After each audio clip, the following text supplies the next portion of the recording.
I actually just got canceled for really? apparently being too toxic. So I took a razor blade and a big pen. I made my little ghetto Jesus cross tattoo at 12, and I was like, someone's gonna get me out of here. God, please get me out. I came from a decent home. I chose the streets. I'm not gonna lie. I grew up playing the piano, straight A student, all that stuff. It really made me rebel hard with the whole Jesus camp. That's incest, but my mom was also like, don't you think it's weird that your little sister dated Kevin, then Kevin dated Ariel's little sister, and then Kevin tries to date Ariel, the older sister, and then after doing that, he goes to you? Kevin sounds like the man. My mom hit me with a belt back then. Ooh, Or if I would be rude.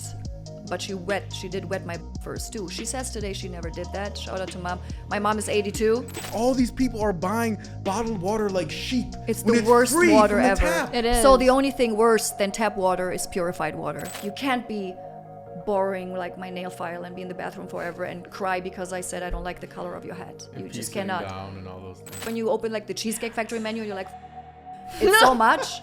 That's It's life. not good. It's not good. And It's then you not go to good. In-N-Out, you're like, yeah, 4 things I know from those 4, which one I pick. You exert so much self-control, But even psychologically. But it took time. Yeah. It took time, and I went through the shit, and I had my lowest moments where I laid on the floor. I didn't know where I'm at, what day it is, what happened, where I could chuck also alcohol like it's Diet Coke. Not always, but I had those phases. I've been left to die in the middle of the street after somebody hit me with their car. One of my exes hit me with his car, and then my ex died. He got shot on Christmas. Welcome to Unattainable. Glad to have you with us. I'm Zach Evans, along with my co-host Mohammed. We got a couple special guests on the show today. Why don't you guys go ahead, introduce yourself to the audience, name what you do and your star sign, and we'll start with you. Star sign. Do I look at you? Do I look over there? You can look at this camera. Hi, I'm Maggie. I'm a hypnotist, and I'm a Gemini. Spicy. Sorry. Hi, I'm Fantom. I'm a tattoo artist. I have an OnlyFans. I might be on the hub. I might be. Allegedly. I'm a Scorpio. Oh, damn.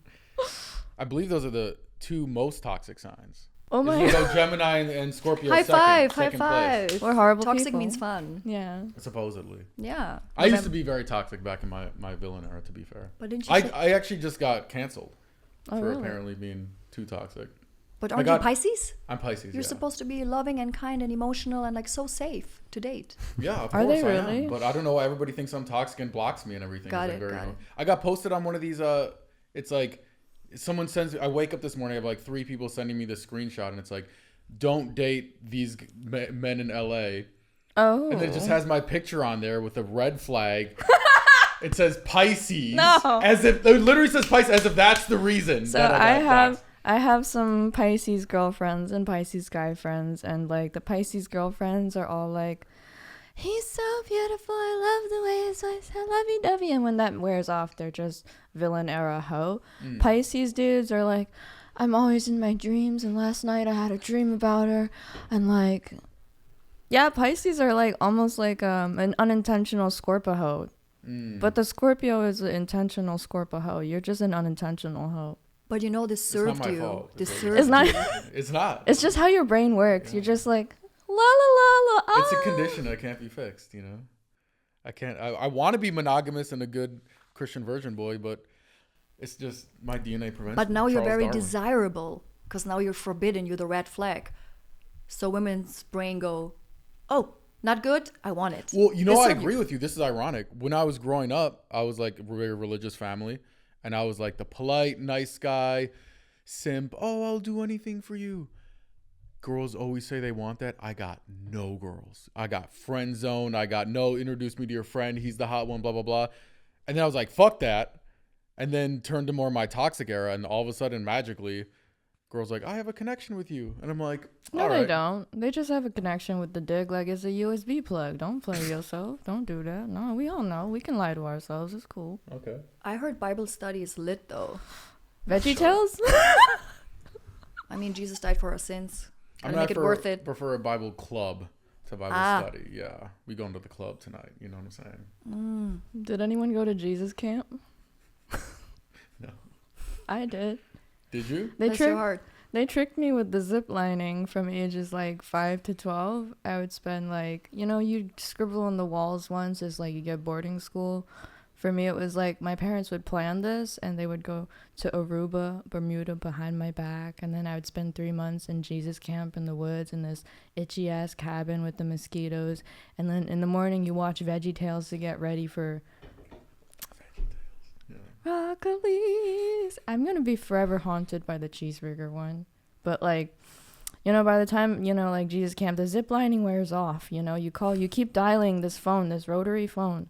Landline days, and you're like, Mom, can you come? Beep, leave him and you're just like, okay. And it didn't help. My sister was a decade older. She was my camp counselor. She was really Catholic, but this was a Presbyterian camp. Freedom's allowed, but she was like, nah. So I took a razor blade and a big pen. I made my little ghetto Jesus cross tattoo at 12, and I was like, someone's gonna get me out of here. God, please get me out. And then the camp finally shut down due to a few violations of safety. Aren't there like a lot of documentaries about this shit now? Yeah, this like was those like camps for like children that don't behave and stuff. Yeah, it was like upstate New York. So you're in the middle. Your phone will not work if you have a cell phone. So you're telling me God got you out of his own camp? I prayed. You prayed to God to get you out of. You're like, God, I'm in your camp right now. Get me the fuck out. He was like, okay. I got you. And then when I finally got out because of violations, my parents were pissed off because they had to end their trip early. And they're like, oh, this sucks. We spent all this money. And then did you learn anything about, oh, by the way, here's a glow-in-the-dark t-shirt of 3 cats and it says Aruba. And I was just like, Mom, they fed us like the same chow mein for 3 days, Mom. Mom, the toilets and the shower curtains had feces on them, Mom. The feces were there before I even got there, Mom. And she would just be like, oh, it's fine. We'll put you in therapy. It's not that serious.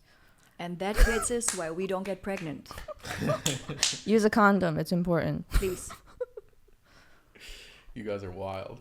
Do you still have a relationship with your family? They're alive. So the answer is no. They're still alive. Like if you type them in and do a background check, they're alive. Damn. Oh, yeah. I mean, I guess I'm estranged in a sense. But I did get like 51/5250 in this state. So now they contacted my mother. So now I sort of have that. Like I'll get a text message, but she'll never pick up the call. I think this is already like dishonor. It's like, it's already a lot. Yeah.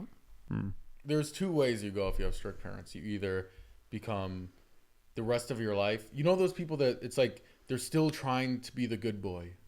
Please their parents. You know what I'm saying? It's like they're still like, oh, am I doing the right thing?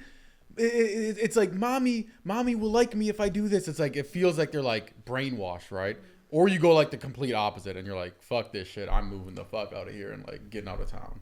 So at 19, okay, so I graduated high school a year early. I only had a junior year. She paid for graduation photos, so I went back while I was in college to a year that I didn't even graduate with to walk on stage with people that I didn't graduate with.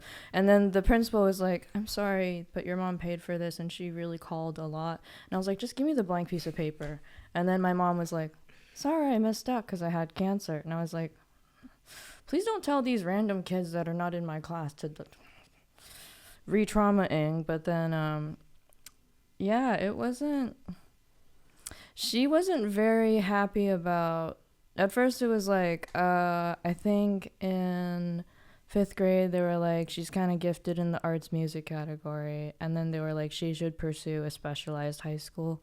My mother was like, no, math, science, philosophy, that's it. Like, art will make you homeless unless you're an architect. And I would know because my husband was an architect.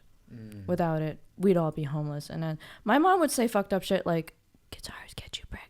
Don't play them. Damn. Piano only. Hockey will get you pregnant. Don't listen to Blink-182. They'll get you pregnant. It's pregnancy music. You gotta be careful out there. You gotta be real careful. Shout out to Blink. Love him. And then you're like, I'm gonna do OnlyFans actually.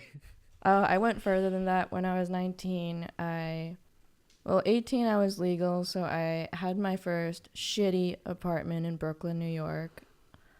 I came from a decent home. I chose the streets. I'm not gonna lie. I grew up playing the piano, straight A student, all that stuff. It really made me rebel hard with the whole Jesus camp shit, and like at some point you can stop, but then I was like, what if I just fuck bitches from church?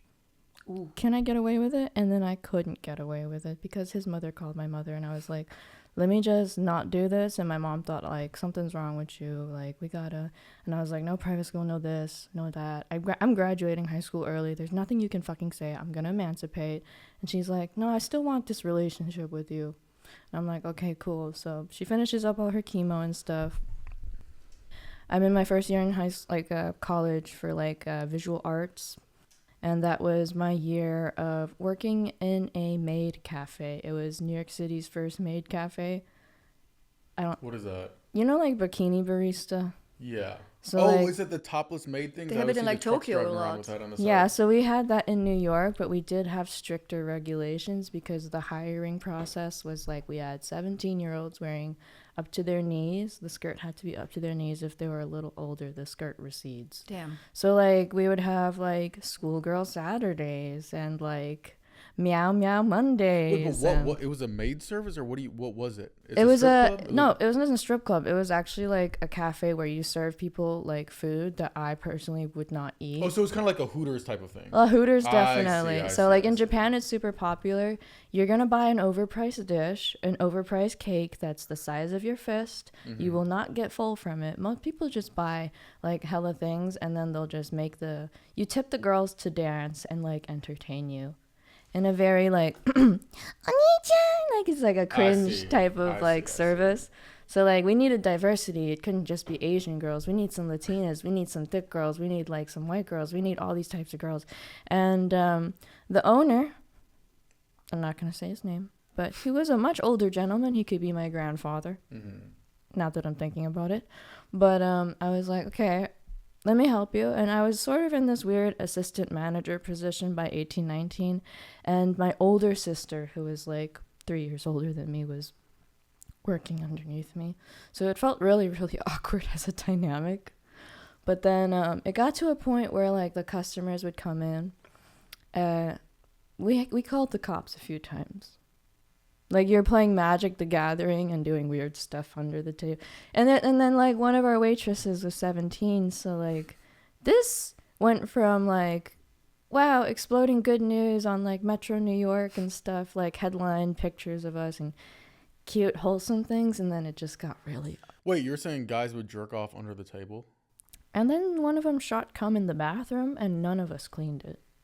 Interesting. Because none of the girls wanted to touch it. Not You even. should have known at Meow Meow Mondays. There was a hidden message right there. Yeah, girls. Oh man, if you look at the Instagram, it's like the customers would come in full cosplays. Like, you know what a brony is? It's a bro who dresses up as My Little Pony. Mm. A brony? A furry.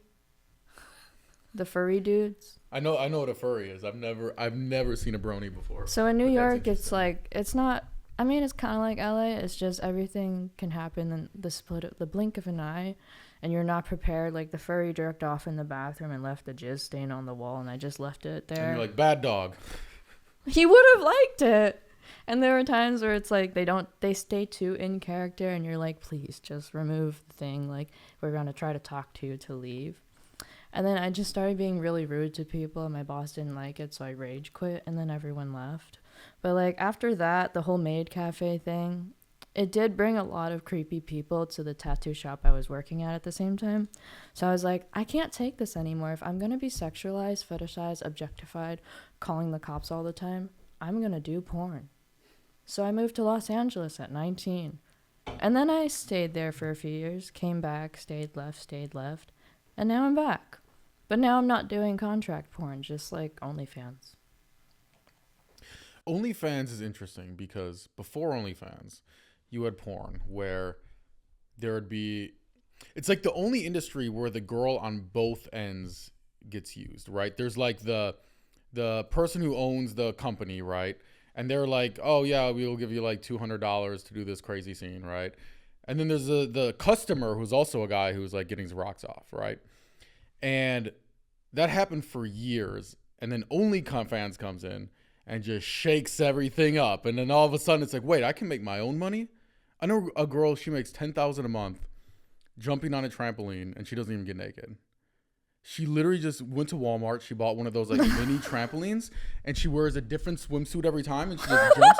And all these little simps from across the world just watch her big boobs. I just wanted to say, is there jiggling going on? Because then Yeah, of course I'd there be down has for to be. that. Otherwise, Slow mo, It's trampoline jiggling. But who is like, what, like, there's the porn out. Who's sitting there? See, Sheep nowadays, mind, yes, I am so turned on right now. Like who is watching these videos? I don't understand. People get really creative on OnlyFans. That's like when you're like a different type of special. It's also like an amateur, but it's also semi-pro. There was a girl who had a candy cane lost inside of her. There's people that use fruit and vegetables. There's a girl that specifically made close to, if not a little more than 10. She pretends to be a full-on dog. Like, you throw a ball, she catches it with her mouth. Yeah, but that's hot. Not for me, for other people. Oh. Not for me. I just like missionary, eye contact, Okay, Pisces, lights we off. know That's you're all I care Pisces. about. Bless your heart. Okay, Pisces. The craziest was, okay, I've never subscribed with OnlyFans. Not me writing down ideas. I'm like, dog, trampoline. What else did you say? Meow meow The Monday. closest I got. I gotta go. I have some stuff to do. Anyways, it was nice being here. The Damn. closest I got to subscribing to OnlyFans, there was this chick, and everybody thought it was fake at first, but then it was real because she got kicked off of Uber for it.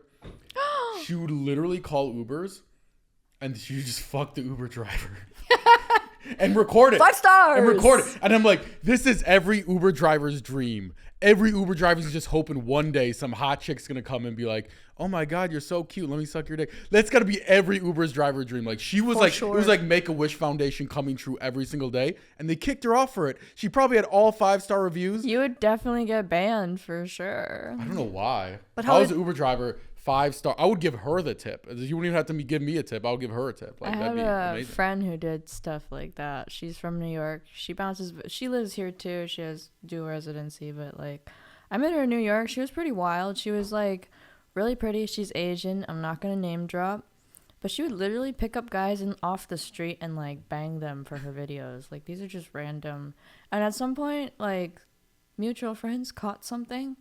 So I stopped like doing content with her because it was like there were times where we had dinner and one time she saw this dude pull out in like a Porsche Cayenne with the MD license, and my mom was in the medical business, so let me say he's not that ballin', but you got this really nice S-Class, car, and then you're dressed in your little white Christian Dior outfit head to toe with your sundress, and she chases after this Porsche Cayenne. She's like, hello, I saw you take some photo of me. You want some fuck? I got OnlyFans. And then the guy's like, oh my God, go away. I have a wife.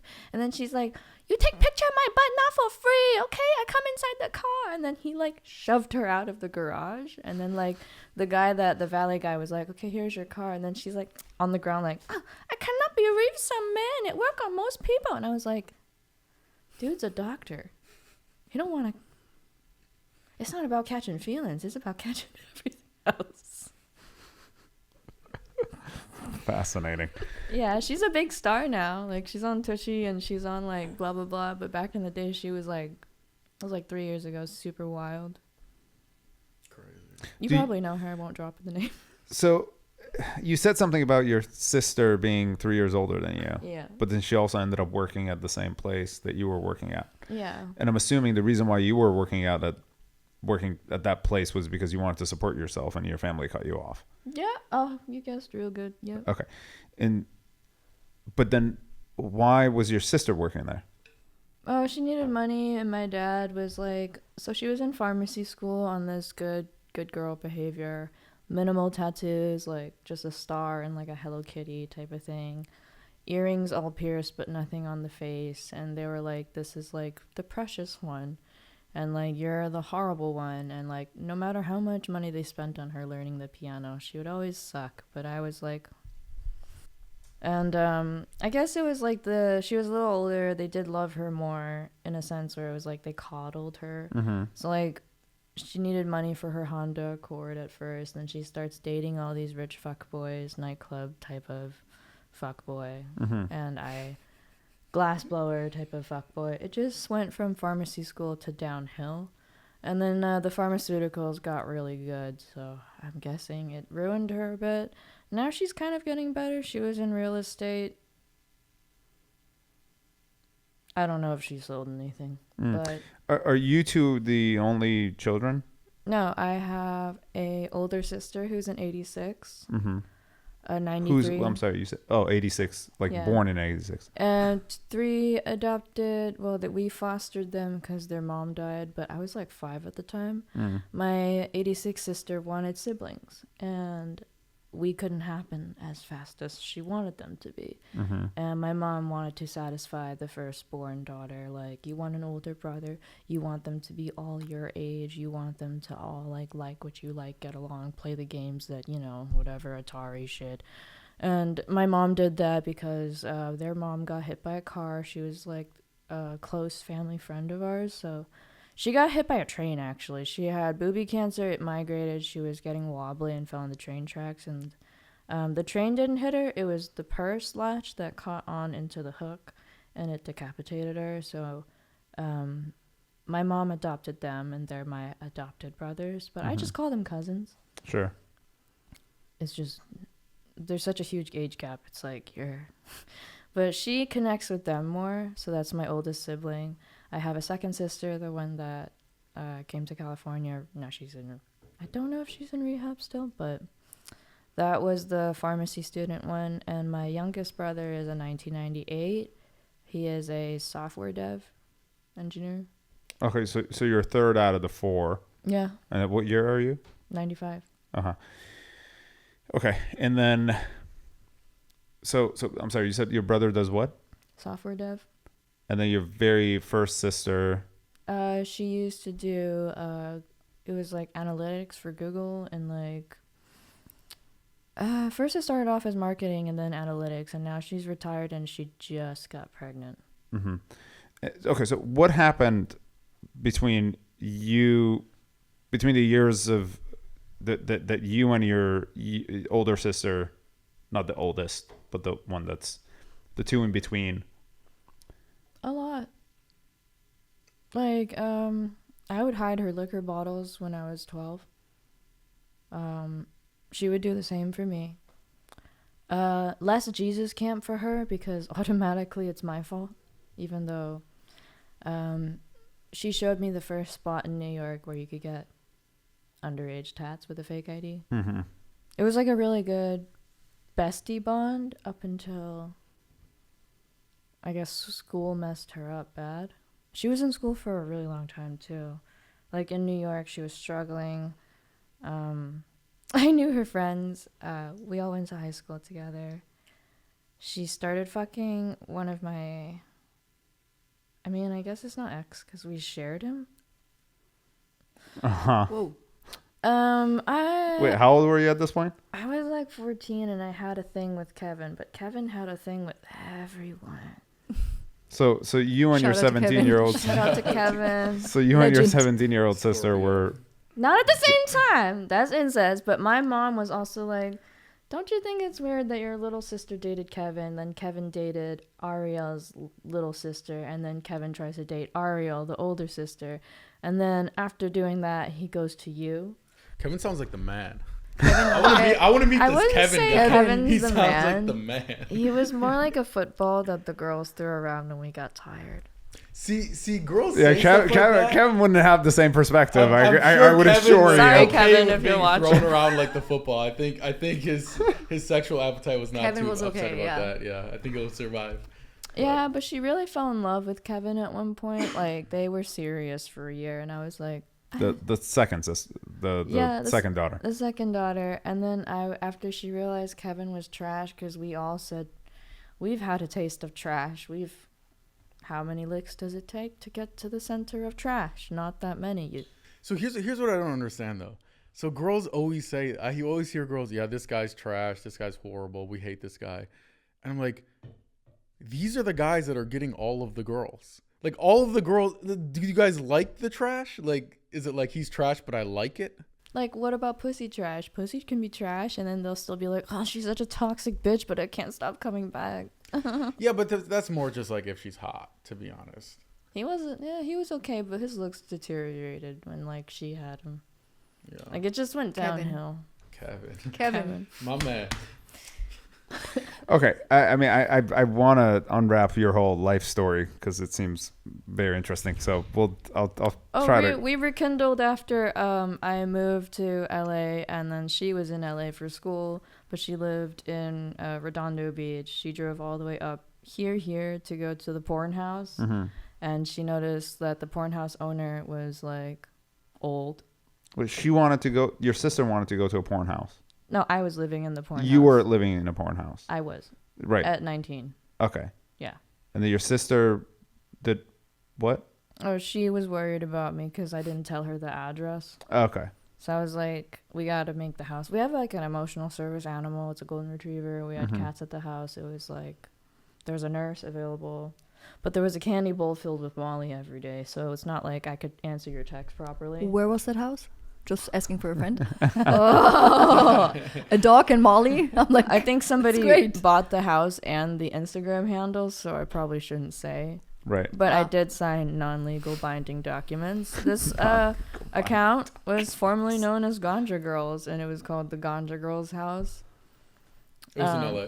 It was in LA. I'm not gonna give out like the blah blah blahs. My roommate was Taylor White. I don't know. She's like some porn / tatted girl. She was nice to me. She was like a Taurus, like the star sign symbol. So we shared a bathroom, and that wasn't so bad. Like I got along with her. I don't mind sharing bathrooms with Tauruses. They're like clean, you know. Yeah. So like my sister, the one who's like pharmacy school, also a Taurus, loves hard, very stubborn, kind of retarded when it comes to love, like headstrong. She was with XXXTentacion, and then but then she just was like, yay, I'm back. I'm at home mode. You know, the hoe phase comes back. So, you know, she was pretty good. She would get a little dark sometimes, and I'm like, do you want to dab? Do you want to take a nap? This is getting dark. I'm not here to take that seriously. I'm just going to lock the bathroom door on my side. I'm scared now. But my sister was also a Taurus, but she was like a vanilla Hello Kitty star tattoo Taurus type of girl.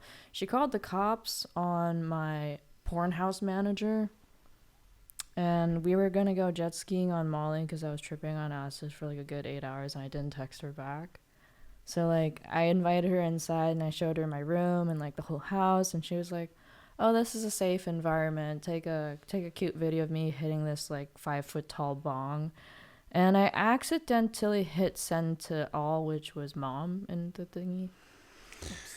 So I did that, but I didn't do the rest of that because weed is just like weed. But the rest of that, I don't talk to her anymore, but that really brought us together. You don't talk to your sister anymore. They're all difficult to talk to. Sure. They're all special. Okay. Interesting. Do you do hypnosis? Mm-hmm. Yes. Do you believe that this? Okay, let me rephrase the question in my mind. I'm still thinking about the dog and the Molly in this house. It was a good dog. I'm like, do you believe that a severe childhood trauma can be fixed with hypnosis? The most important line that I ever learned when I looked into hypnosis and studied and got into it is the brain goes to what it knows. So the most important thing for your brain is to keep you safe. Oh, yeah. But that means something else to your brain than what it means to you. Safe to your brain is what you know, what you've been through. You ever see those girls, they have a guy who hits them, they leave him, you're like, yes, and they find a new guy, he hits them too, you're like, ah, damn. They find the third guy, he's also hitting them, you're like, god damn, are you stupid? Your brain feels safe in an environment that is known to your brain. And if that environment means being hit, rape, being degraded, whatever it means, anything negative, but it's known, your brain is like, cool, we're chilling, I know this. And that's why when you meet someone actually good, that wants to help you, wants to be good to you, you start to self-sabotage because your brain is like, alert, alert, this is new. New is not safe, it's danger. Yeah. So the brain goes to what it knows, which means whatever trauma you're used to, and your brain will naturally be drawn to that type of environment, as sick as it sounds. And in your conscious mind, you're like, I have to do better. I have to quit the drugs or quit those toxic people, blah, blah, blah, blah, blah. But in your subconscious mind, which is the most important part, which really guides you, your brain's like, hell no, we're going to go to what we know. So we're finding shady people, we're finding toxic environments, we're finding whatever we're used to. So yes, trauma makes you or breaks you and rules you all your life, for sure. You can also trauma bond and make friends in the psych ward. Yeah, not saying trauma is all negative. The biggest artists, the biggest minds have been through incredible traumatic events. I think Van Gogh just needed like an ear. He just needed an ear, like somebody to talk to. Yeah. What do you consider real trauma versus fake trauma? Versus what? Fake trauma. I think you just made that up. I'm like, yeah, fake trauma. Fake trauma is me not finding a parking spot. That's why I Ubered here, because I didn't know you guys actually have a lot. Yeah, so I was like, that's still trauma. but it's like, finding parking is fake trauma. Okay, like I understand. Like your childhood seemed pretty traumatic. Like I hear people. Oh, I went to war and my best friend died in front of me. Okay, that's like real trauma. But I feel like the Gen Z has like we used to just call it learning lessons. Yeah. And now they call it trauma, healing your inner child and blah, blah, blah, deep-rooted subconscious need for acceptance. I'm like, no, you just learned a lesson. Like something bad happened. You learn from it. And now like, don't do that thing again. You know what I mean?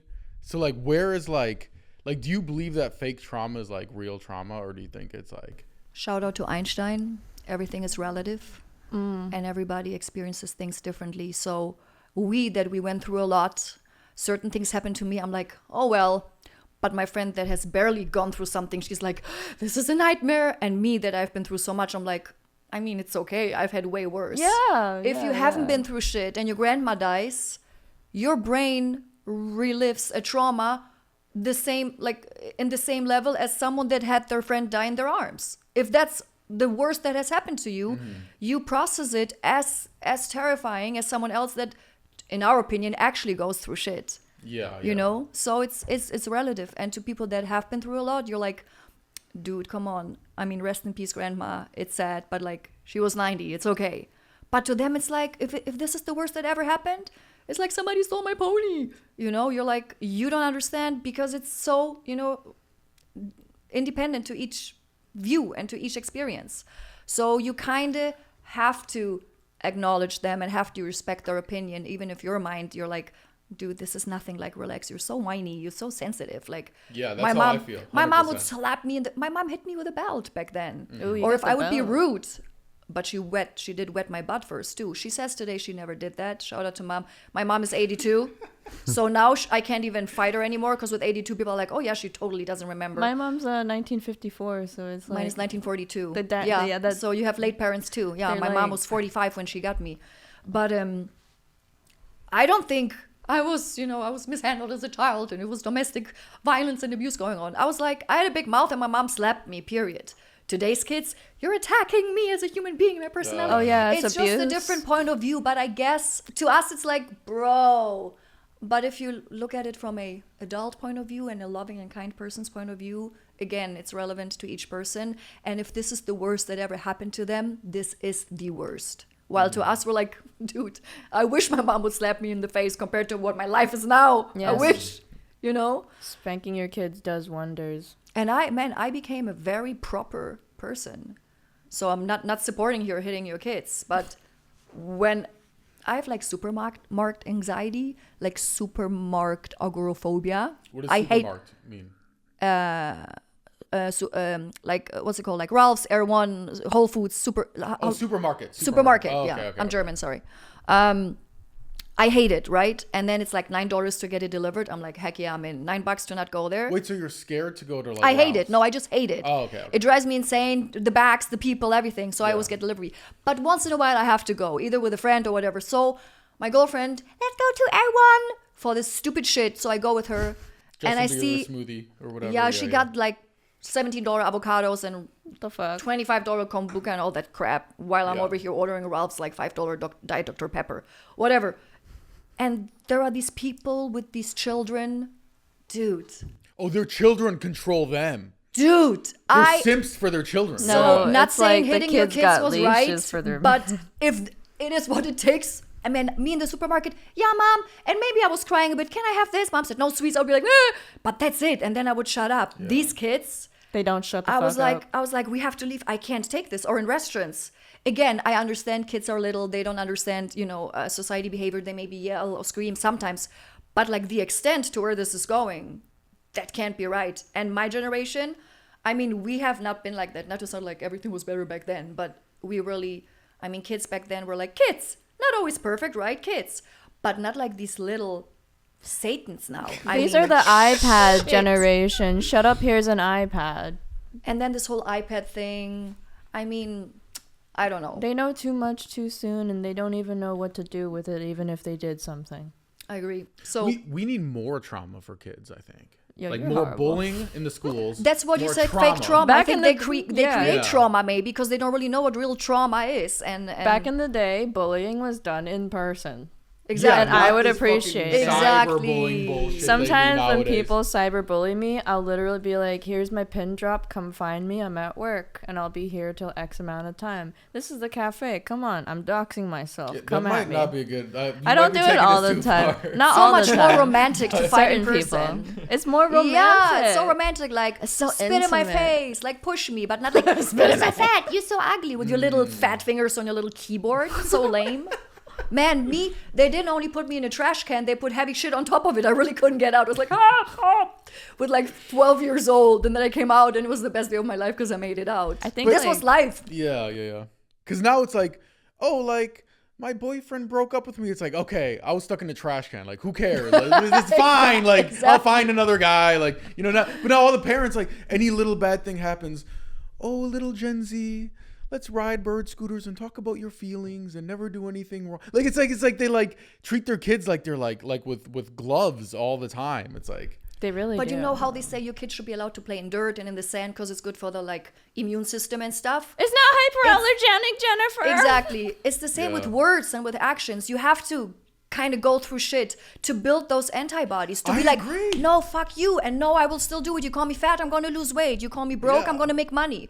But if you're always in this bubble and then she said I'm not pretty, and then they'll literally fall into depression. I always argue with Mo about this because I drink water out of the tap. Like What? a fucking man. I've So been doing you're it since I was psychotic. 5 years old. No, I would bully that too. That Yeah. part though, that Guys are doesn't. so, ooh, put it in a bottle. I need my bottle. No, water but in a tap bottle. in LA is actually like a no-go. You know who's the first people that drank water out of a bottle? Babies. Mommy, I want my bottle. Be a man.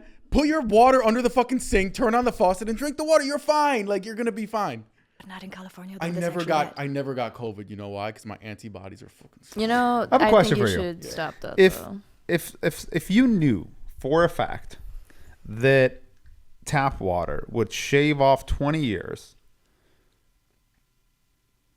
from your age Yeah. versus bottled water would add 20 years, Yeah. what would you do? I would put my bottled water in a cup and pretend like I was drinking it out of the tap. Thank you. You I guys have to appreciate meet it. my friend. I have a friend, Martin Riese. He's German. He lives here in LA. He's America's first originally certified water sommelier. He reverse was at, osmosis. he water was is at very Conan. good. He was at Jimmy Kimmel or Fallon, and he makes water menus for restaurant. And he teaches about waters, and he does water tastings. And his usual reaction is like, water tastings, And he's like, water has taste. Water has different textures. I of love course. Evian. So- Good for Evian is him the best. for figuring out how to scam the world into thinking water is water. It falls from the sky. It's in lakes. And that's It's the same exactly his shit. line. His slogan is water is not just water. It's not just you water. would fight with him so beautifully in person, right? Not Okay, online. I feel like But you the guys problem watched is 3 this. TikTok videos. The Oh, no, problem I'm- is, I no. wish he would be able to fight with somebody who knows a lot about water. But the problem is, he doesn't know a lot about water. Neither do you. But He knows you enough said to a big know- word, fluoride. That means it's right. Like that you're making things up. You don't even know anything about water. You're not a scientist. I'm not. But that's my point. So, like- is that I chose to listen to people who pretend, or maybe they look like they know something about water, they right? lab So coat on, here's you think but they're here's the choice. so smart. If not knowing something, okay, if I'm not gonna spend my time and go research and look into it myself, then I'm gonna choose something or someone that I think is gonna be is going to know what they're talking about. But let's say for the sake of this conversation that everybody has an agenda, right? Yeah. The downside of me being wrong is a lot higher if I went and drank tap water versus the bottled water. No, but because you don't know how the story about how tap water was invented. Do you guys know it's like a very dark story? You guys are so passionate about this water fight. I'm enjoying this so much right now. Like from like child abuse and like brothels and shit to like tap water. No, this is way more. This was like a true escalation right here. So at PepsiCo, right? There was a marketing manager, a German guy actually. Oops. And he came to the CEO. And the CEO is like, how are we going to save money? Should we like put some of the less ingredients in it, save money? We can increase profits. And he come up with this idea and he goes in the room and he's like, let's sell this new drink. And the CEO goes, what's the ingredients? And he goes, there's not any. There's not any. And he kept saying that, but he's German. So he's like, that's not any. That's not any. You don't talk like that. And they roll with it. They start calling that's not any Dasani. And they make millions of dollars. And nobody thought it was going to work. They were like, wait, you're going to sell something that is so free that it falls from the sky. They're like, don't worry, the sheep brains, we put it on TikTok. We put 3 words, fluoride contamination. And everybody thinks, oh, you're so smart because you put a lab coat on when you said it. And all these people are buying bottled water like sheep. It's the worst water ever. It is. So the only thing worse than tap water is purified water. Okay, what? So all water's bad? There's distilled water, the only purified water, is reverse spring water. osmosis. The cheap Arrowhead, Crystal Geyser, it can be cheap, can be expensive. Spring water from a spring is always safe. Purified is shit tap water with unnecessary chemicals that fuck up your pH and everything else. And then tap water is like in the middle. I'll give you a hint. When I tattoo people, I cannot use tap water because it has way too many contaminants. Also, LA County as well as state of California, we're using our shit water in the sink now. Period. So like it's been a thing since like the 90s, 80s, like probably 90s, but like you're not supposed to use any tap water. It's only distilled, no purified water, distilled water that can be used to like gray shade any tattoos or like pierce the person. Because if I give you something and it has a tiny bit of metal, it's going to react in your body and then you go to the hospital. So water is very important. I mean, maybe, I don't know how it works for tattoos. All I know, now you know, is I never got COVID. And I've been drinking. Because of the tap water? I went to some of the best super spreader events during COVID. Never got it. I hung out with people, they're coughing all over me. They're fucking like spitting all over the place, whatever. Never got it. It's either because of the tequila or because of the tap water, one of the two. I'll go with the tequila. Maybe Yeah. tequila kills COVID. It's also possible. it's alcohol. It's a disinfectant. Jesus Christ, the amount of fake The news. passion, though. The passion about this topic. Damn. I just feel like people are getting soft. My dad is like very old school, so I'm like very like brought up like chivalry, like be a man, like fucking fix your own problems, don't get a therapist. Yep. You know, take your emotions, stuff them down in your psyche where they belong, like that kind of stuff. You know. But in the end, don't we agree that the older generations, or even you still included, like you are literally the last generation that we just handle things, we did better with less options, less therapy, less sources. And we got hit in the face or with a belt by our parents, and we climbed trees and broke our arms and tried to like copy CDs and did all that shit. LimeWire. And we're fine. We're maybe not great, but we're already in our 30s or 40s or late 20s, and we're still better than like these kids now that, like you say, they like trip and they're like, I might have broken like my leg or something. Like they don't even trip because they don't leave their bed. They just fucking TikTok 2 inches from their eyeballs for like 8 hours a day. It's crazy. But the cuter they are, and they TikTok like 2 inches from their eye, the cuter they are, the more money they make. Like this kid, I know he's legal, don't question, but like he just got this like, shout out to Homeland Security. he's legal. He just got this like nice bougie apartment, like skyscraper in New York, and he's only 18. So it's like shout out to these kids that just go like no, if you're making TikTok and profiting off of it, no. Good for But you. still, to me, that's Mickey Mouse money. I don't feel like that money's gonna last. No, if they're I smart think- and they invest, and maybe they can make it like. But in general, it's like these, you know, those people that win the lottery, and you're like, damn, I would do all this stuff, and then they just lose it really quickly. Yeah, they blow it all. Again, Wait, the but brain I want goes some to what Mickey it Mouse knows. money if they're making millions. Germans of call dollars. that Mickey Mouse money. If it's something you don't take serious, it's like Arnold Schwarzenegger used to say that it's Mickey Mouse business when he doesn't take something serious. It's just, or like new money, right? Like this new money, new rich and all that. I just don't belief in the stability of that. Well, time will tell, wouldn't it? Time will tell. Yeah, totally. We're right in the middle right now, so we don't really know. But I feel bad for the digitally rich kids of the Gen Z era with your silly monkey art. Well, here's the thing about that. It's a hit or miss. Okay, if you're doing something that's like, if you're a TikTok, right, you actually have to learn, like, what is your audience? Okay, what content do they like? You have to learn content creation, how to keep people's attention. Like, there's skills you're learning. But I agree with you. If you made your money because you invested in fucking Dogcoin, and then Dogcoin goes to the moon, you make a bunch of money. In a weird way, you're in the worst position possible, because now you're accustomed to this crazy lifestyle that you can live, but you have zero skills to back it up. So once that money eventually fails, and then all of your other, let's invest in cat coin, and then cat coin goes to zero because cats are fucking evil, and then like the next coin goes to zero. It's like eventually it's just like you have zero skills, you have zero lifestyle, but you have this like bougie mentality. Well, the bougie mentality will stay, but there's always going to be a new trend that takes over. Like what happened to, what was it, Vine? Yeah, Vine. Musical.ly, and now it's like we still have people lip syncing like retards with the...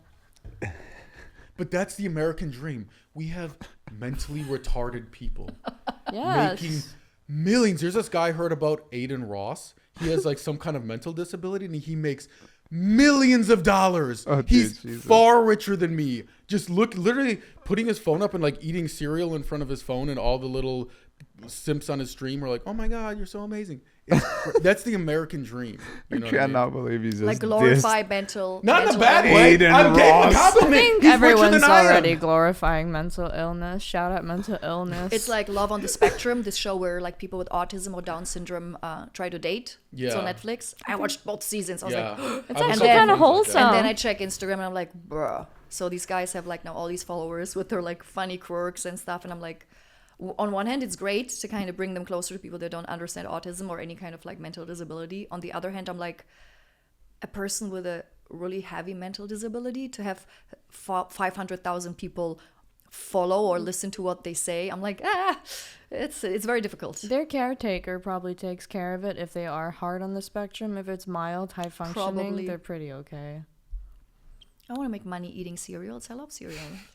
You definitely could. You've got the milk for it. Cereal, trampoline, dog, Molly and dog. Molly and dog. So, what's your relationship status? Single AF. Okay. Ooh. And Voluntarily, though. Voluntarily. Right. What's the Yeah. reason? I was married for almost 7 years, divorced, had a really fun rebound for 1 year, broke my heart way more than The 7 my year ex-husband can relationship. never hear that. Well, he will. Left me right before COVID started, January 2020, and that was it. And that got me so messed up and made me go through so much pain and so much growth and so much self-reflectance and all that I've been happy single ever since. And I always say I actively try to stay single. If I meet someone I could actually potentially like, I bounce. I'm like, peace out. Because when I think back on my life, the most mentally stable I've always been as a single, and the most free. And also it's part of my personality. I'm a very good girlfriend and I'm a very good wife. I'm not super confident in a lot of things, but I know being a partner to a man, I'm really good at this. I'm really good. Why? Because I compromise so hard, because I'm codependent, and because I just love the person so much and I push them and I want to be like their strong shadow behind them. So they really like, blow up. They get this energy, they get this power, they have this backup, but it cost me. And I learned about myself that I do not know how to love someone without still loving myself. Without losing or like yourself. a healthy love. Yeah. I don't know how to do this. To me, it's either I'm single, I'm living my life, fuck everyone, this is great, or you need my kidney, my air, here. And I don't know, I don't even understand how I could say, oh my God, I love this guy so much, but then like go out and do my stuff and like have my freedom. Well, I mean, I'm also very you're not conservative, but yeah. I love the classic, the man, the woman, and don't get me wrong, I'm not saying the man has to degrade the woman or you have to be below him. But I, as a hypnotist, I learn a lot about primal instincts, a lot about where we come from, primal thoughts. And the man like fights and gets the meat, you make it a meal, right? The man builds the house, you make it a home. I do still believe in gender roles, not like super crazy, like, like Christians will make it or whatever, like the super exaggerated thing. But I still do believe that there's the man and there's the woman, and not the woman and the man, you know?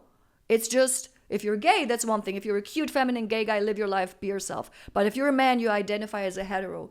You can't be boring like my nail file and be in the bathroom forever and cry because I said I don't like the color of your hat. And You just pee sitting cannot. down and all those things. That's And you know all. how all of these women always Drink say, bottled water, we yeah. can only step into our femininity if we feel that masculine energy. And if there's a lack of masculine energy, we become that girl.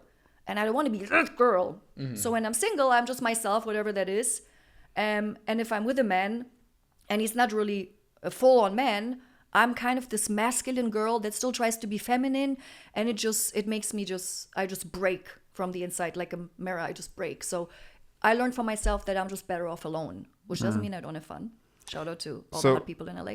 I have a good time, but I do not want to commit and love as passionately as I did 3 times in my life. I had 3 loves in my life. They were all different, and that was enough for me.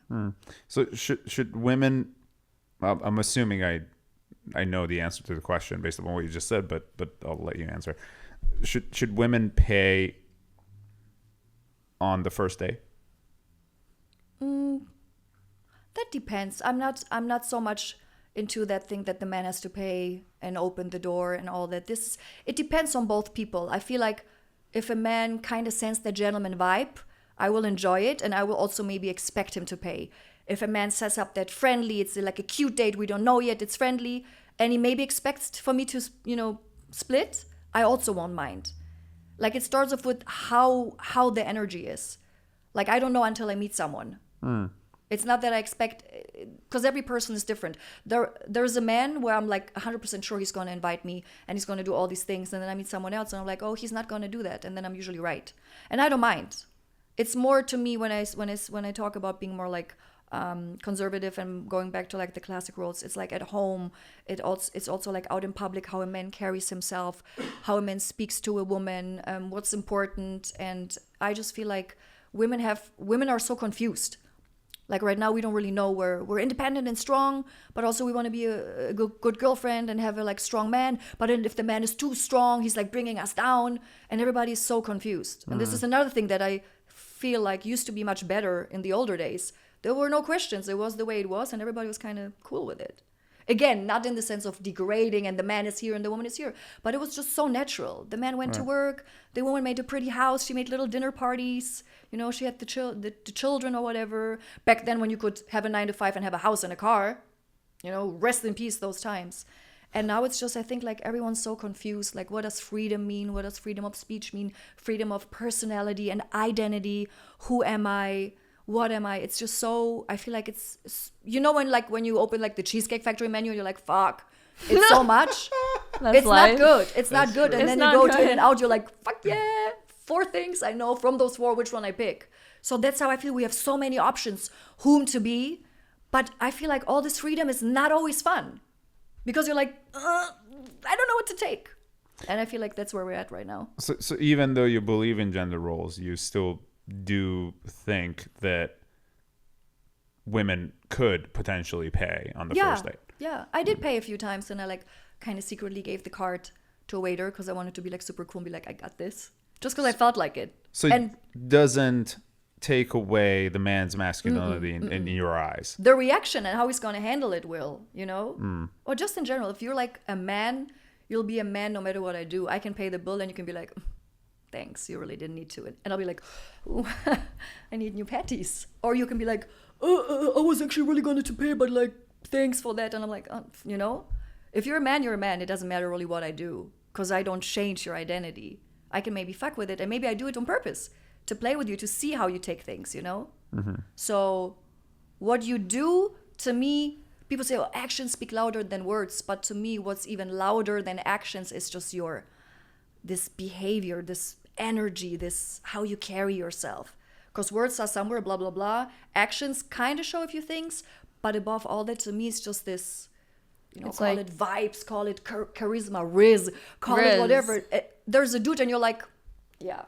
Like, if I'm not nervous when I'm around you and like, not scared, but like they could talk for hours, but nothing's coming out. Yeah. Yeah. So, a man is a man no matter what I do. I can't change that. But if I kind of can't shake, if you come up like this and then I pay and you're like, oh, like, your facade is like breaking or shaking. That's a red flag. Yeah. So. Fantom, do you think women should pay on the first date? It depends on how you vibe with the dude. Like if you're... So you pretty much agree with who I'm Maggie. with? He paid on the first date. I guess like it depends who is pursuing who and how interested other party is to said other party. Like if I am significantly less interested, you're wasting my time, therefore you're paying for my time. And I might not even eat this. I might not even like it. And there are times where I've, felt bad and I'll like tip because I didn't enjoy the food, the physical, normal, like parasocial interaction with whoever said person I'm with right now. It's been like on and off 2.5 years, complicated, but he did pay for the first thing. To me, it wasn't really that serious. It's like a lovely gesture. But if there's a thing where I'm pursuing a guy and I pay first, it means I don't want to see you again. Thanks for the headache. Yeah, that's why I don't like, because I was raised very chivalrous, so like I'll always like pay. And it's not that I care if a girl pays or splits. I pay when I friend zone. That's how I feel. I if pay she's when paying, I'm like, if I'm paying and I'm like, no, don't worry about it. I got it. It's like, yeah, I kind of like you, but I don't like you that much, which is why I'm paying. Because it's like, I see you more as like, oh, this would be nice to have as like a, don't worry about it, bro. I got it. It's don't worry. Bump 'em on the way up. Yeah. Friend zone is also no, I don't need a terrible ride. I'll just walk or Uber. It's chill. It's fine. No, I live right there. Don't worry about it. Bye. It's a nice way of saying it, though. Yeah, the friend Toxic zone. as fuck. I won't even take it to go. I won't even take it to go box. And sometimes breakups happen like that. Would you like to take the broccolinis? Oh no, I'm okay. I don't need any to go boxes, but here you go. And then like I'll just leave the table.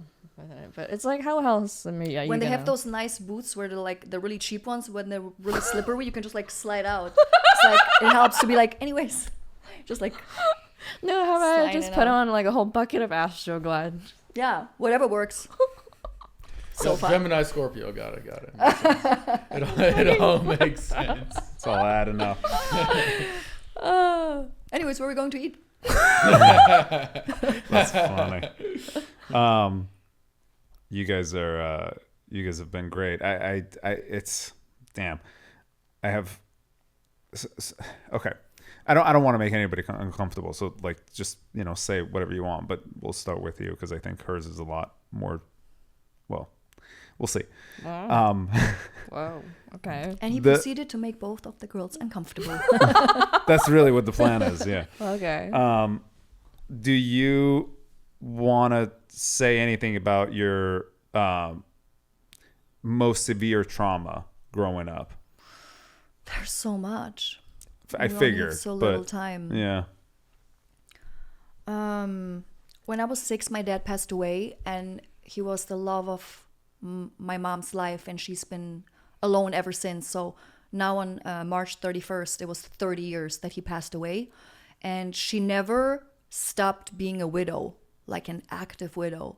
So all my life, since I'm 6 thinking, I know my mom crying and being depressed, and both my parents were jazz musicians, so my mom still played a little after, but she kind of lost like the the spirit and this happiness. So on one hand it was inspiring, on the other hand very, very sad. So that was pretty much the first thing. And then she fell into deep depression when my dad passed away, and I was in several foster homes. It was always short term, like they always knew my mom would come back, but she went to some therapy and here and there. And then I had my first plane ride with another family. I had my first horse ride with another family that got me into like the farm where I could like meet horses and like learn how to ride a horse. A lot of firsts I've done with other people. And I later like noticed that she kind of was mad at me for that. She never forgave me that she missed out on these important things when it was not my fault. I was like 8 or 9 or 10 and my mom wasn't there, and these foster families were like, well, let's do shit with the kids. So I just did shit and mom wasn't there. So that was like the first childhood trauma. And then the second thing was I studied performing arts. I was a professional contemporary dancer and a musical actress. And then I had a really bad, you call it ACL, right? The knee surgery. Mm-hmm. So the knee accident. So that pretty much ended my career. And as a professional dancer, if you like break your knee or like something like that happens, you still got the body though. You're like, thanks, thanks for like looking at me. That got me so fucked up. And this was when I first had well, my first suicidal thoughts happened then. And this was also the first time I got in touch with hypnosis, which helped me a lot. But back then I didn't know yet that this was, because I tried so many things to get out of it. I was drinking, I was partying, I went out with my gay guys, because obviously every guy in my dance education was gay. So we went out and partied hard, and I just drank with my crutches. I was dancing with on one leg with my crutches, like, fuck this. So there was like the second trauma. And then the third trauma was, because I had to quit dancing, I got into movies and television and became pretty successful in Germany. Did a lot of movies and soap operas, and then got into reality shows starting 2009, blew up and was pretty successful. And then I met my ex-husband who lived in LA, and I always joke that I'm the only person in the world that came to LA and quit acting, or came to LA to quit acting, because my ex-husband hated the arts, didn't believe in living off it or just having it as a job.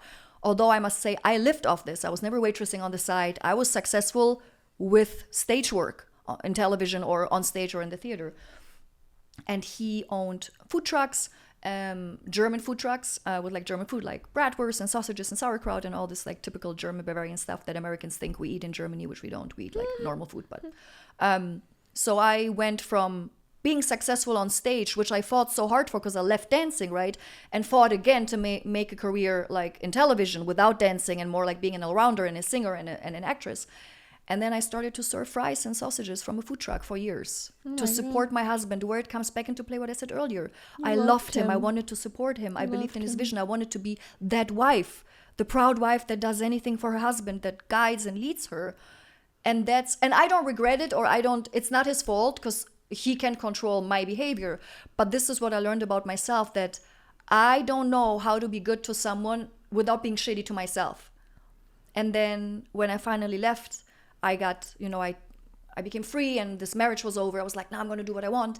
And then I got this rebound, and that rebound never suppressed me. He was amazing. He was great. He taught me a lot of things. He let me be me. I could wear my short skirts. I could make out with girls. Everything was cool. Everything my husband hated, he loved. I could have long nails and fake hair and big titties and whatever I wanted. But with him, I messed up in the sense that, again, I fell in love so deep. And when it ended, because he was much younger than me, so I didn't foresee that this would, I didn't think. I treated him like an adult when he was really a child. It was a hot child, though. But a hot child. Damn. So, and then that ended, and then I went through this incredible heartbreak.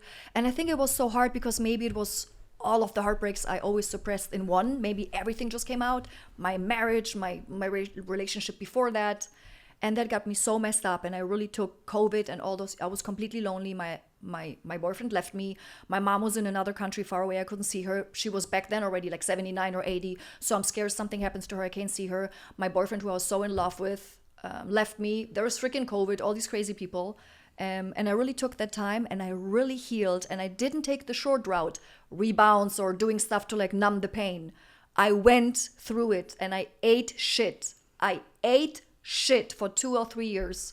And the scar didn't heal wavy or crooked. It healed nice and flat, and it closed. And now I'm so good and so stable and so healthy. And because it took so much to get here, that's why I'm literally like a dragon, and I protect myself, and I don't ever want to risk opening up again. I'm not hating on love. I support those people that say, I went through the pain, but love is worth it. I'll do it again. I totally accept that. I'm a very accepting person, even politically or whatever. If you think this and I think that, I really don't care. I have my opinion, you have yours, and that's cool. But for me, I'm done. Because to get here and to like not have suicidal thoughts, to not cry every day, to not stop eating or overeat, to not be into drugs or into alcohol, to just be a happy person that can have a White Claw and chill, that can vape once in a while and then put it away, that can party in a while and then again not party. It took so much work, and I'm like walking trauma, and I don't ever want to go back there. So that's why I'm like, you exert so much self-control, but even psychologically. But it took time. Yeah, it took time, and I went through the shit, and I had my lowest moments where I laid on the floor. I didn't know where I'm at, what day it is, what happened. Where I could chuck also alcohol like it's Diet Coke. Not always, but I had those phases. I'm pretty lucky to not have a strong like addiction hormone. I think I really some can do have things, more. and I really can bounce back without. I never join AA or go to drug rehab or something. I'm so right? proud of you. Thanks. Yeah. So. So that's it. So that's why I'm alone. And people sometimes say, you should open your heart. You have so much love to give. I'm like, that and love I do is give not love. the love is not for everyone though. I love my friends. I love my pets. I have I don't have real family besides my mom, but I have, chosen family, people that are like family to me. I love them so much. I love my hypnosis clients so much. I love I have different groups of friends. I love everyone so much, and I'm happy and content, and I feel fulfilled. And I finally have that self-love. And I just don't want to risk it. I'm not saying it would always harm me. Maybe I'll meet someone I could be so happy and healthy forever, but it's just not worth the risk. The risk and the reward, to me, the risk is so much heavier than the possible reward.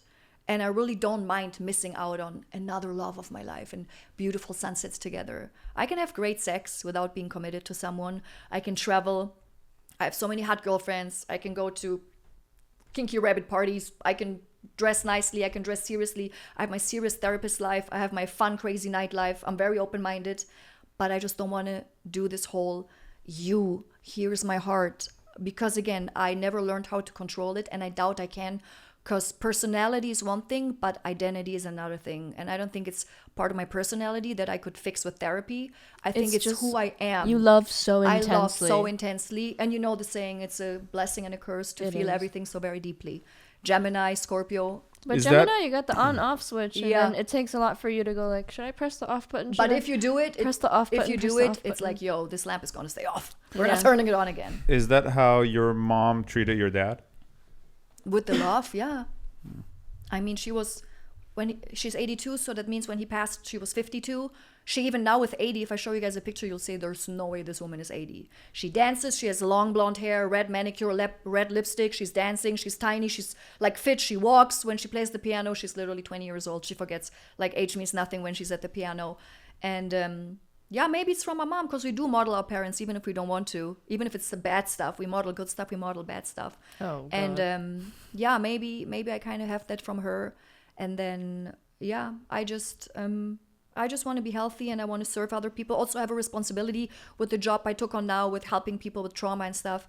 There are some people that really rely on me, and I don't want to have a bad day and risk someone slicing their veins because I had a bad day. I can have a bad day. I can't be like a robotic and be always perfect, but I don't want to risk some dude making me sad, and my serious poor people that actually went through shit are gonna get in trouble because I'm crying for whoever. Somebody didn't left me on red, or he followed this new girl on Instagram. I can't. It's just what's important in my life. I just can't do it anymore. So I do have fun. Guys, girls, I'm having a good time, but I'm not gonna open myself anymore. I actively decided that. Because the pain was too deep. Indescribable. Indescribable. Self-torment, because you put yourself in it and you're aware of it. But it's also like... But also I worked through it, Now I'm like, it's such an investment. I'm so invested in myself because I didn't go the easy route. I really worked. I was alone. I didn't rebound. I went through every emotion, through all the stages that most people kind of cut off earlier. They're like, nah, never mind. I can't do this. Do you remember the moment you tore your ACL? Yeah. Do you remember the moment after you were fully healed, the first time you started to dance? Yeah, but I never fully healed. It never, even now, sometimes I'll be walking, I'm like, it like hits me, although it's so many years ago. I started dancing again, but I was really good. You remember the moment, the first time you started to dance, and the fear of you thinking that you were going to tear your ACL again? I don't know what was worse, the ACL or me dancing again and noticing, fuck, I can't, it's not what it was. And realizing I have to give up. Like I kind of fought my way back to realize you're a 2 when you were a 12. So the point I'm trying to make is sometimes the trauma that ends up sort of taking over the confidence is so deep that the only way to fix it is believing that the lack of confidence comes from the trauma. And I totally understand what you're saying with regards to the pain of loving someone.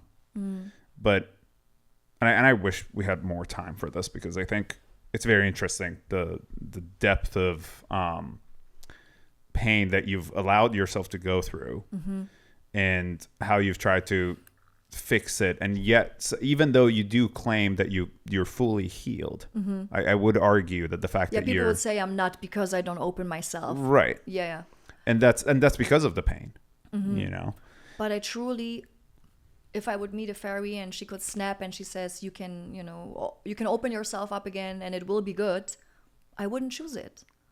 Well, there's really no way don't- to know. I Yeah. don't. I really don't. I get so much connection and so much love, and my life is so colorful for so many reasons, ups and downs. I'm so fulfilled. Because also imagine, even when it comes to sex, if you have a crazy life, all this shit happens, you eat great food, you have like sex with hot people, sex is just one of your pleasures. There's amazing sushi, there's travels, there's learning how to fly a jet, and sex. Like sex is fun, but you do all these other things. And then you have a dude with a 9 to 5, nothing's happening in his life. It's pretty boring. What does sex mean to him? It's so much more important. It's like it has a way Joyful, bigger yeah. status. So that's me. I have so much color in my life, so much love. It's so much going on. I'm overwhelmed with all the things happening that I don't even have time to really crave one more connection or to feel alone. Or I'm almost never alone, and if I am, I enjoy it. And I just don't. Yeah, I don't know. I'm so far away from this place, but I don't mind. I wouldn't feel regret if I die and I literally from this point on was alone all my life. I wouldn't be like, oh, I missed out. I had these connections and I had these 3 different loves that were all beautiful, but I decided it's not for me. Just how I decided kids are not for me. Right. Love pets. Do not love kids. It's just the way it is. It's understandable. You know? Phantom, severe trauma. What's my worst? Sure. Or whatever you're comfortable sharing. I don't know. I feel like they've all mellowed out over time to like a 7. I've been raped multiple times by strangers, different people. I've been fucked over. I've been left to die in the middle of the street after somebody hit me with their car. One of my exes hit me with his car, and then my ex died. He got shot on Christmas. CPS as a child, maybe. Child molestation, maybe, but not so much because I processed it. I don't think I have one. I recently got out of this like a 1-star fucking psych ward that is trying to bill me up the ass, but like, oh, maybe this was a trauma. I mean, like, I had a hospital gown during that 5150. My gown was exposed from my pussy to my butthole bleeding with the menstrual pad taped to between my legs for 5 days straight. And the infirmary nurses were just completely ignoring me. This hospital's called Del Amo, and the unit was called Del Sol. I was there for suicidal ideation. They placed me across the hall from a schizophrenic man who is nonverbal. There's 5 women in my room, 5 men across the hall. It should not be co-ed, and I should have underwear because I'm not going to strangle myself with a thong. If anything, I'd strangle myself with the cables hanging from the ceiling, but couldn't say that. So for 5 days straight, I'm wearing the same hospital gown that I'm admitted in. No Zoloft administered, no Xanax. They kept charging my insurance for it, and I'm like, whatever, I'm not going to make a big deal. I've been in this type of situation before. I'm just going to knock. Oh, you're going to pretend that I'm crazy. Okay, I guess since my pussy and my butt's been exposed to all these strangers for 5 days, I might as well act crazy. So I took the tape off, started smearing it on the window, looked at them dead in the eye and sang, I've been working on the railroad. And I would not stop until they brought out the director, and I was full on racist with myself with the, hey, I started COVID. Can you give me something for my trauma? Hey, I built your Samsung phone. Can you stop texting on it and pay attention to someone who needs medical attention? Yeah, now I don't have a pad to wipe anything with, but I'm just free-flowing at this point, but I believe my friends dropped off clothing for me. Can I get access to that? And by the way, I'm legally blind without my contacts and glasses. Can I have my glasses, or do you think I'm going to stab myself with it? And they were like, you don't do that type of stuff to get attention. And I was like, to get attention or medical attention, where I'm bleeding, my blood is overflowing, dripping down my legs as I'm walking through these halls in these psychiatric socks. And that was traumatic. I almost got sexually assaulted at Del Amo because one of the schizophrenic men from across the hall came into my room and tried to crawl onto the bed and assault me. And one of my roommates, who is like bipolar. She came at him. She was a larger, heavyset girl. A football charged him out of the room. And the security guards were late. The security guards even got sexually assaulted by the men in this unit. It should not have been a co-ed place. But for like a week, I was going through an absolute nightmare. I even kept a diary like the Holocaust. Like, I felt like Anne Frank hiding in my room, writing these things down, timestamps. There was a guard that I called Sexual Harassment Steven, because he kind of looks like the grandfather that touched me. And every single time I saw him, I just felt so much anxiety. Like, I wanted to throw up. Like, I was like, this is just my brain. Like, I just need a Xanax. It's fine. Like, they're going to give me my prescription at 9 p.m. And they would dilly-dally with, like, the feeding and, like, blah, blah, blah, the medication schedule in there. And I was ready to rip his shit because Steven kept coming in. It was 7 o'clock. He said he did 15-minute roll call checks. Opens the shower curtain, completely did not even call my name. The door doesn't even have a door. It does not close. There's no doors in a psych ward. There are no nothings. There's feces and blood covered from the previous people that were there. And I watched a 80-year-old woman get mistreated, slightly beaten, and she had her ovaries removed when she had uterus cancer. I was helping her translate, all this other stuff. So I'm in the shower taking like a ice cold shower. There's no hot water. And this is the only time I get to myself where I'm not fully being watched. And Sexual Harassment Steven opens the curtains, writes my name down, looks at me up and down, walks away, stands by the door where it's supposed to be. And I'm showering, and I'm like, I open it, and I'm like, can I help you? Because you should have said my name for roll call. My mother's in the medical industry. I just wanted to say something. And he just walks away, comes back while I'm washing my hair. I had long hair at the time, so it took a while to wash and dry. And I look at him, and he's looking at me with those predatorial eyes. So I'm like, okay. And I'm fully drenched naked, walking out like a crab. And then I pull my pussy lips apart and I start singing, she like the way that I move, Christian Dior, Dior. And like he got like repulsed, so he ran away. He comes back again 5 minutes later. I'm getting speed dressed with like my roomie friends in the psych ward. And they notice this behavior increasingly. So I go up to him and I confront him and I was like, are you just coming in the room to like fuck around and find out? You want to test the assumption? You really want to go and take note on that? And he was like, I don't know what you're talking about. I do a roll call every 15 minutes. And he said it with such a smirk on his face, like, I'm abusing my authority and I know it. And I was like, okay, well, the infirmary clock says 7:28 and you've done 3 roll call checks. Does that make sense if it's in the span of 15 minutes? And he's like, my Apple Watch. And then he starts fucking with it. And I'm like, no, show me your Apple Watch. And he's like, you're not allowed to touch me. And I was like, but you're allowed to touch me? You want to fuck around and find out, Steven? So I started getting all the girls in the psych ward to write grievance forms because I know as a singular person, if I write 5, I can be disregarded. So I had about 25 women write grievance forms, including names, timestamps, dates, dosages, all these other things. Like this guy would like constantly like torture me with the blood tests, and like there were moments where it's like they'd be like, oh, you must be tweaking for you to do the railroad thing on the infirmary window. And I was like, no, I just demanded my clothing, underwear for the first time in 5 days, a fresh tampon, a fresh pad, linen for my bed because I've been sleeping with a dirty towel. Yeah, so that was pretty traumatic. It literally felt like the Holocaust. You had to be, if you had a restriction to your diet, they don't give a fuck. Everybody in the psych ward had diarrhea, so they just started giving out diarrhea pills. And then you'd get constipated after the diarrhea pills. Tongue lift check. There were times where it's like, after speaking out too much, like, one of the head guards was like, listen, we're trying to get to you as far as we can. We're having a group meeting in the day room. I hope you, schizophrenic guy in the corner, can look at me and face me so that I know you're listening. And I was like, why do we have to be trapped with co-ed sexual assailants and suicidal girls? Shouldn't be like that. And I was like, no offense, Zach. I'm sorry you tried to fuck your mom. But why do we have to be all bunched together? And he was like, the intensive care unit is full. There's more of you than there are of us. And I was like, oh, there's more of us than there are of you. Everybody should get up and say. And he was like, no, please don't. We're trying to get you like blah, blah, blah in a blah, blah, blah manner. And I was like, my insurance keeps calling me through the payphone. I don't got quarters to pick up. I don't have the time for this either.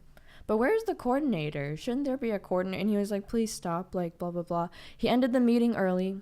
And then they had Deborah, the head nurse, give me, like, a larger amount of Xanax. In a way that's, like, 4 milligrams is a lot for my body. They gave it to me in a way that was like, shut the fuck up, you're saying too much. And I was like, you can't tranquilize me, though, with the needle because I'm not violent. And they're like, you just need to, like, behave or we're gonna tranquilize you. And I was like, I haven't touched anybody. I haven't laid a finger on anybody. I don't see why you're doing this. And they're like, okay, well, here's 4 Xanaxes. Swallow it. And I'm like, but I only need 2. Can I keep the other 2 for later in case? And they're like, no, swallow it now. So it would be like the last couple of days I was in and out of consciousness, but I would still be writing in I still have this book. And like everybody that got out of Del Amo I kept in contact with. It was like each person one of them was an actual therapist for autistic children. And she was there because she told her therapist that she was just a little sad. The other girl was in the Air Force. The other one's a nurse. And it's like, from a medical standpoint, this place should be shut the fuck down. But it's still there. There's so many more. Yeah, there's still many more. That's why I'm going to bring my mom over too. She's 82 and I'm not going to put her in an elderly care or elderly home because I've seen what's going on there. And, you know, a lot of the nurses are underpaid and there are a lot of good nurses that try their best for no money. But there are so many evil people in there. And they're really out for it. I'm not going to put my mom in there, so I'm going to take care of her. My grandpa was in one of those because my mom didn't know anything about, because she's only fed paperwork of what it looks like, not like the actual internal investigation. Yeah. She put my grandpa in there and he was already senile and they kept stealing his shit. Like they stole his Rolex, they stole like his shoes, and he left with nothing. I have a lot of people that have been to these places like you and they tell me all the same stories. They take advantage. It's literally use the same words even in the way you describe it. It was like the Holocaust. It's like a stereotype. It's almost like a certain hierarchy and it's always the same. So is this the same? You said something about your grandpa molesting you when you were a child? Oh, I was like 5. My parents like brushed it off. I just found it very, very uncomfortable because I would watch my cousin get dragged out of the shower naked whenever he had to go pee. Or like things that didn't make sense where he would sweet talk me, ask me if I want a hit of a cigarette. I would tell my mom and then she would just yell at him, disregard it. Then there would be times where like he would pick me up and I'd be like, don't pick me up, and he would go under the skirt. It just felt really wrong for me as a 5-year-old, you know what feels not good. And like I would explain it to my mom and dad, they'd just disregard it. So up until this day I've just completely disregarded it, and I know who's Santa Claus and I know who's not Santa Claus. Some heavy stuff. Sorry to hear about all that, obviously. Yeah. That's okay. So you hear this and then Steven's grandma died, right? And he's crying. So to him, this is the end of the world. While to her, hey, when my grandma died, I had to go to work, and I couldn't even be there for the full funeral service. But you know what I mean? This is like probably a tiny percentage of what her life has been. And then we have those people, you know, you didn't compliment me on my new khakis. And they cry. My new khakis. Not the khakis, so. Final question. This one is much more lighter, so. So my in-and-out order is no. Is the green bubble a red flag? The green bubble? You know, I don't know what that is. You know when you well, he explains that a lot better than I do. I missed that. I'm older. Sorry, guys. I'm a bit older. You meet a guy, he texts you, and the bubble's green because it's an Android. Oh yeah, no Android. Sorry. Yes. And sometimes they try to lure me into WhatsApp. I'm like, okay. Oh yeah. And then download this app. And then something. Telegram. What's the other one? There's like this. What is this one called? There was with an S. It's like super secret too. Like CIA uses it or whatever. Oh, Snapchat. No. There's another one. Anyways. Why would the CIA use Snapchat? That's the worst. No, not Snapchat. Because their stories disappear. No. So you're talking about Samsung? No, but yeah, they will lure you into WhatsApp, but eventually you find out, and it's like. Signal, I think, is what you're talking about. Signal, that's the one. Yeah. That's Signal the one. and Telegram. And Telegram. Best place to get your drugs. No, green bubbles you are a green bubble. Of course. I almost contemplated if I No, could. Android, they wanna lure you into the third world apps with them, you know what I mean? Yeah. So red flag for you. No, because you could be using a trap phone, and that's fine with me. Okay. Because I green bubble a lot of people. I have 2 phones. Yeah, but if you want to go on a date with me and you actually use your Google Voice number as a dude, are you scared I'm going to like creep you out? Well, like, I don't know if you're going to rob me, first of all. If I'm serious about you and I think you're that hot, I'll pay $50 for a background check and see where you've been criminally. And Fair point. Yeah, I've done Well, it before. I suppose for her is different than a guy, probably. She's a obviously, little because bit like more you of have more to be worried about than I do. Obviously, Hey, the going last on a time date I with a didn't girl. run a background check, I ended up signing a lease with a dude who was married to a wife in Japan of 6 years, and he ran back to the UK because he got so pussyfooted. What is a pussyfooted? Like scared. Okay. Like he grew pussies on his feet, and then they just ran away. The little lips That's started. the pussy fee. Lips started flapping like Dumbo. I learned so many men. My book, I'm like, I learned so much today. They just This is pussyfooted amazing. out. Well, Love it. Thank you so much. You guys have been absolutely incredible. I hope the tea open was and hot. honest. It was more than I It was could like ask chili for. tea, girl. It was great. Thanks for coming on the show. Thanks for Really having us. appreciate it Thank enough, you for of course, inviting, of yeah. course. Thanks for watching.